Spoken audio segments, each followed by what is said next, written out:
ನಮಸ್ಕರಿಸಿ. ಲಕ್ಷ್ಮಣ, ನಿನಗೆ ಮಂಗಳವಾಗಲಿ.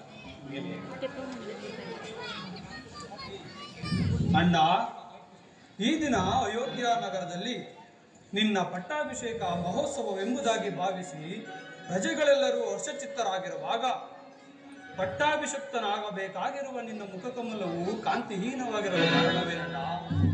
ನಿನ್ನ ಮನಸ್ಸಿನ ವೇದನೆ ಆದರೂ ಏನು? ನಿನ್ನ ಮನಸ್ಸಿನ ವೇದನೆಯಾದರೇನು?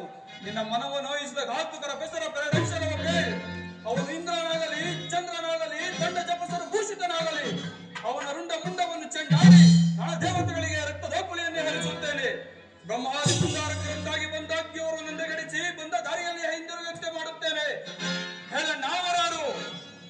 ಲಕ್ಷ್ಮಣ, ಶಾಂತನ. ಇದಕ್ಕೆ ಅವರಾರೂ ಕಾರಣಕರ್ತರು.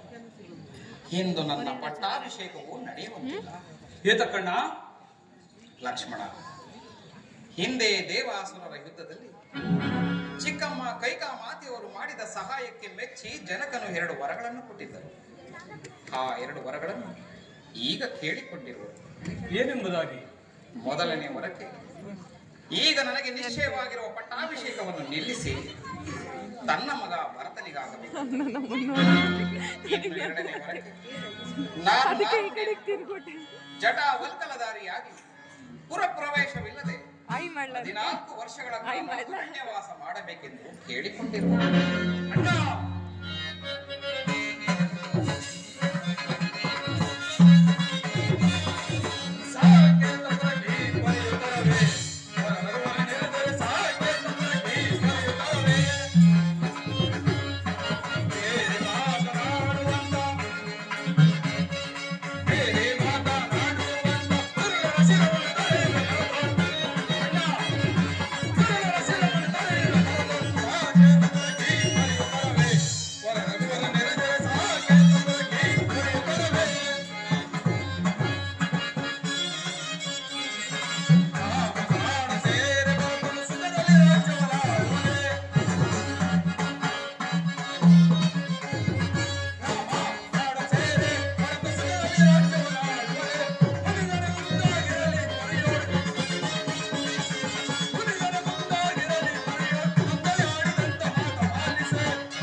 ನೀನು ಅರಣ್ಯಕ್ಕೆ ಹೊರಡಲೇ ಕೂಡದು.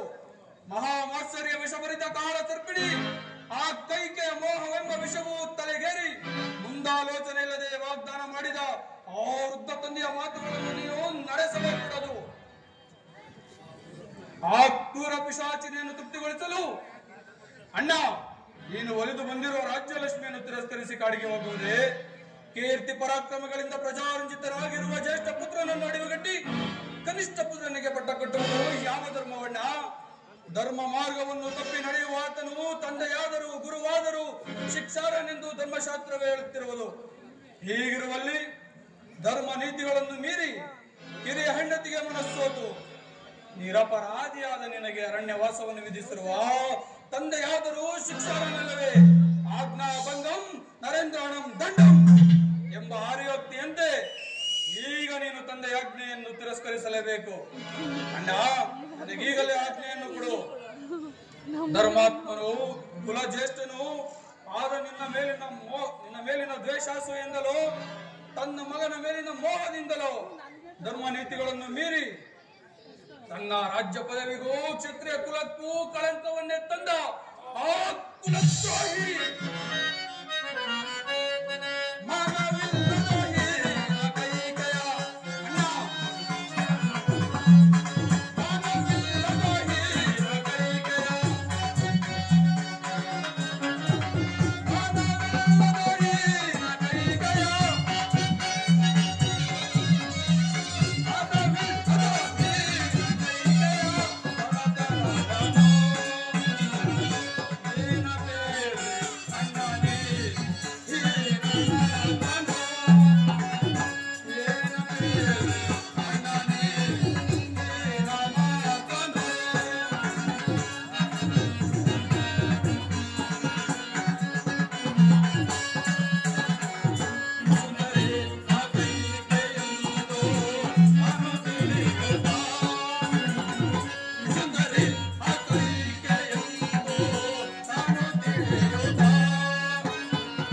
ಪಿತೃವಾಕ್ಯ ಪರಿಪಾಲನೆ ಮಾಡುವುದು ಪುತ್ರರಾದ ನಮ್ಮ ಕರ್ತವ್ಯವಲ್ಲವೇ? ಅಣ್ಣ, ವಿವೇಚನೆ ಇಲ್ಲದೆ ದುಡುಕಿದ ನನ್ನನ್ನು ಕ್ಷಮಿಸು. ಧರ್ಮಜ್ಞನಾದ ನಿನ್ನ ಮಾತಿಗೆ ಪ್ರತಿ ಹೇಳಲಾರೆನು. ನಾನು ಸಹ ನಿನ್ನೊಡನೆ ವನವಾಸದಲ್ಲಿ ಭಾಗಿಯಾಗಿ ನಿನ್ನ ಮತ್ತು ಮಾತೆಯಾದ ಜಾನಕಿ ದೇವಿಯ ಸೇವೆ ಮಾಡಿಕೊಂಡಿರಲು ಒಪ್ಪಡೆಯನ್ನು ಕೊಡು. ಬೇಡ ಸಹೋದರ, ಸೀತೆಯು ಹೊರಟಿರೋಳು, ಈಗ ನೀನು ಹೊರಟರಿಲ್ಲ. ವೃದ್ಧರಾದ ತಂದೆ ತಾಯಿಗಳ ವಿಚಾರದಲ್ಲಿ, ಭರತನ ರಾಜ್ಯಭಾರದ ವಿಚಾರದಲ್ಲಿಯೂ ಜಾಗರೂಕನಾಗಿ ನಾನು 14 ವರ್ಷ ವನವಾಸವನ್ನು ಮುಗಿಸಿಕೊಂಡು ಬಹು ಜಾಗೃತಿಯಾಗಿ ಹಿಂದಿರುಗುತ್ತೇನೆ. ಅಣ್ಣ,